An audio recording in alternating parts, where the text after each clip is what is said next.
আসসালামু আলাইকুম। এখন শুনবেন সংবাদ শিরোনাম। সাদার দাবিতে অস্ত্রবাজির ঘটনা বাড়ছে চট্টগ্রামে। প্রকাশ্যেও গুলি করছে সন্ত্রাসীরা। আইন শৃঙ্খলা বাহিনীর দুর্বলতাকে দুষছেন অপরাধ বিশ্লেষকরা।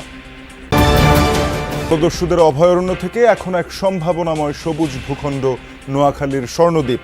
সেনাবাহিনীর তত্ত্বাবধানে খুলেছে সম্ভাবনার দুয়ার। আরেও কমছে না হ্যান্ডসেটের দাম। বৈশ্বিক প্রযুক্তি বাজারের নেতিবাচক প্রভাব পড়েছে স্থানীয় পর্যায়ে, বলছেন সংশ্লিষ্টরা। ইরান যুক্তরাষ্ট্র চলমান আলোচনায় স্থান পায়নি ব্যালিস্টিক ক্ষেপণাস্ত্র কর্মসূচি। পারমাণবিক নজরদারি ইস্যুতে দুই দেশের বিপরীতমুখী অবস্থান। এতক্ষণ শুনছিলেন সংবাদ শিরোনাম, এখন শুনবেন বিস্তারিত। পর বেড়েছে আতঙ্ক, উৎকণ্ঠা। অস্ত্রধারীদের বেশিরভাগই অধরা। পরিস্থিতি অবনতির জন্য আইন শৃঙ্খলা রক্ষাকারী বাহিনীর দুর্বলতাকে দুষছেন অপরাধ বিশ্লেষকরা। চাঁদার দাবিতে গত ২০ জুন চট্টগ্রামে কালুরঘাট ভারী শিল্প এলাকায় ইউনেস্কো নামে এক পোশাক কারখানার সামনে অস্ত্র হাতে দেখা যায় বেশ কয়েকজনকে। প্রকাশ্যে গুলিও করে তারা। এরপর থেকে শিল্পাঞ্চলটিতে বিরাজ করছে চাপা আতঙ্ক ও উৎকণ্ঠা। প্রতিষ্ঠানটির কেউ এ নিয়ে মন্তব্য করতে নারাজ। ভয়ে মুখ খুলছেন না অন্যরাও। একদিন পর গত ২১ জুন বাকুলিয়ায় শাকিল নামে একজনের কাছে ৫০,০০০ টাকা চাঁদা না পেয়ে দেশীয় অস্ত্র নিয়ে তার বাসায় হামলা চালায় দুর্বৃত্তরা। স্থানীয়রা ধাওয়া দিলে পালিয়ে যায়। ঘটনাস্থল থেকে রামদা, রড ও ছুরি উদ্ধার করে পুলিশ। এর আগে চলতি বছরের ২৮ ফেব্রুয়ারি চন্দনপুর এলাকায় স্মার্ট গ্রুপের চেয়ারম্যান মুস্তাফিজুর রহমানের বাসা লক্ষ্য করে গুলি করে সন্ত্রাসীরা। কোটি টাকা চাঁদা না পেয়ে বিদেশে পলাতক শীর্ষ সন্ত্রাসী সাজ্জাদ আলী খানের সহযোগীরা এ ঘটনা ঘটায় বলে অভিযোগ আক্রান্তদের। চাঁদার দাবিতে একের পর এক প্রকাশ্য অস্ত্রবাজি ও সন্ত্রাসী কর্মকাণ্ডে প্রশ্ন উঠেছে সাধারণ মানুষের নিরাপত্তা এবং আইন শৃঙ্খলা পরিস্থিতি নিয়ে। এগুলোর বিরুদ্ধে কঠোর আইনগত ব্যবস্থা নেওয়া হোক, যাতে কঠোরভাবে শাস্তি হয়, আইনসঙ্গত এবং সাধারণ মানুষের স্বস্তি থাকে। গ্রেপ্তার করবে, আদালত জামিন দিবে, ওরা জামিনে বেরিয়ে আসবে, আবার অপরাধ করবে। এভাবে সাধারণ মানুষ এগুলো চায় না। সাধারণ মানুষ শান্তি চায়। আমরা যদি এই নিরাপত্তা না পাই, তার আমরা বাংলাদেশে থাকি লাভ। আশা করব ল অ্যান্ড অর্ডার উন্নতি হবে এবং এটা ক্রমান্বয়ে কিন্তু ডে বাই ডে ডিক্রিজিং হচ্ছে। এটা উন্নতির কোনো লক্ষণ দেখতেছি না আমরা। পরিস্থিতি অবনতির জন্য প্রশাসনের ব্যর্থতাকে দুষছেন অপরাধ বিশ্লেষকরা। তারা এত বেপরোয়া কেন? অস্ত্রবাজি যেভাবে তারা ওপেন ফায়ার করতেছে, প্রদর্শন করতেছে, নিরাপত্তার জন্য প্রশাসন যে হার্ড লাইনে যাওয়া দরকার সেটা আমরা দেখছি না।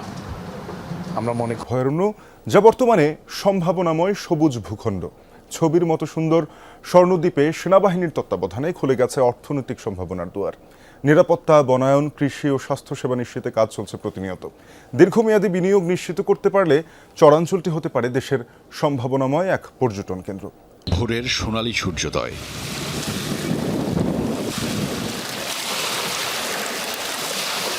পানির বিশালতা আর প্রকৃতির সবুজ জানান দিচ্ছে ছবির মতো সুন্দর বাংলাদেশের কথা।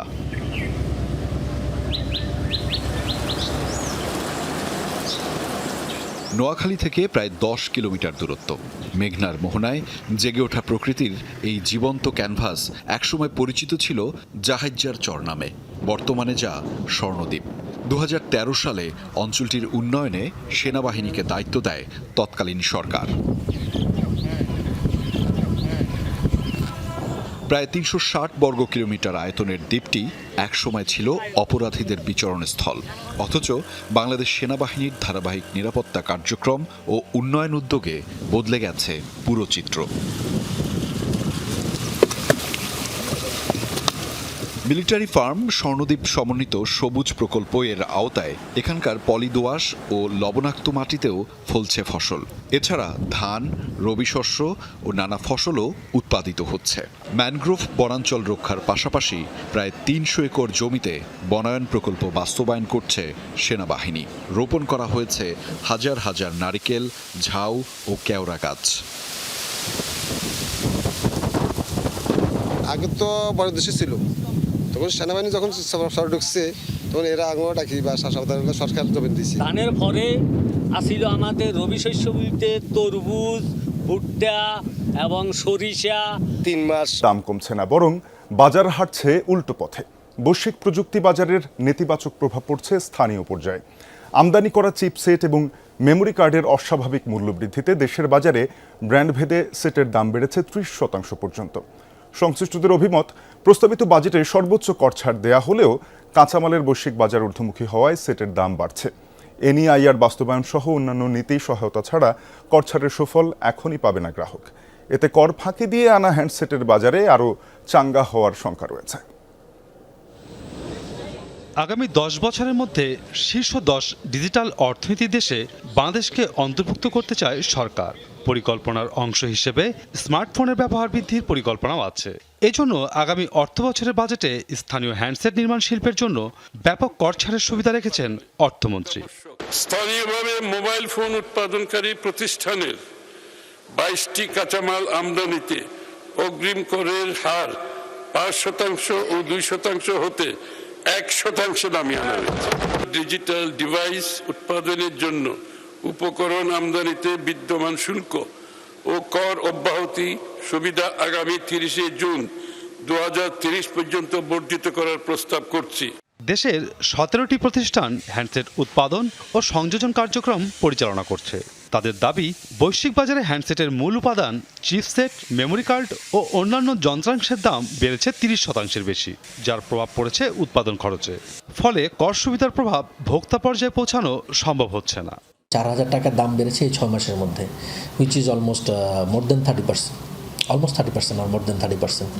সো এই 30% যদি দাম বাড়ে, আর এই যে কাঁচামালের ক্ষেত্রে 1-2% হয়তো কিছুটা আমাদের সহায়ক অফকোর্স ভূমিকা রাখবে, বাট গ্লোবাল চিপসেটের সংকটের কারণে এত পরিমাণ বর্ধিত হারে বাড়ছে, যেটা আসলে এটা দিয়ে সমন্বয়। মাঝেই পারমাণবিক নজরদারি সহ বেশ কিছু ইস্যুতে এখনও পরস্পর বিরোধী অবস্থানে ইরান ও যুক্তরাষ্ট্র। পারমাণবিক স্বচ্ছতা নিশ্চিতে মার্কিন পরিদর্শকদের ইরানে ঢুকতে দেওয়া বিষয়ে মার্কিন প্রেসিডেন্ট ও ভাইস প্রেসিডেন্টের যৌথ দাবিকে অস্বীকার করেছে ইরান। এদিকে চূড়ান্ত চুক্তি সম্পন্ন হলে হরমুজের পথে কোনো প্রকার টোল আদায় করতে পারবে না ইরান, জানিয়েছেন মার্কিন পররাষ্ট্রমন্ত্রী মার্কো রুবিও। অন্যদিকে স্পষ্ট বার্তায় ইরানের প্রেসিডেন্ট মাসুদ পেজেশকিয়ান জানিয়েছেন, ওয়াশিংটনের সাথে আলোচনা চলমান রয়েছে, তবে এই চলমান আলোচনার বাইরেই থাকছে তেহরানের ব্যালিস্টিক ক্ষেপণাস্ত্র কর্মসূচি। মার্কিন ইরান যুদ্ধের জেরে পারস্য উপসাগরে আটকা পড়া 11,000-এর বেশি নাবিককে উদ্ধারের প্রস্তুতি নেওয়ার কথা জানিয়েছে জাতিসংঘের আন্তর্জাতিক মেরিটাইম সংস্থা। প্রতিনিধি পরিষদের পর এবার সিনেটেও পাশ হলো ইরান যুদ্ধে মার্কিন প্রেসিডেন্ট ডোনাল্ড ট্রাম্পের ক্ষমতা সীমিতকরণ বিলটি। এতে কংগ্রেসের অনুমোদন ছাড়া ট্রাম্প ইরানে হামলা চালানোর ক্ষমতা স্থগিতের বিধান রাখা হয়েছে। মঙ্গলবার 50-48 ভোটের অল্প ব্যবধানে সিনেটে পাশ হয় বিলটি। বেশ কয়েকজন রিপাবলিকান সিনেটরও ভোট দেন বিলের পক্ষে, তবে বিলটি আইনে পরিণত হওয়ার সম্ভাবনা কম, কেননা এটি কার্যকর হলে এখনও প্রেসিডেন্ট ট্রাম্প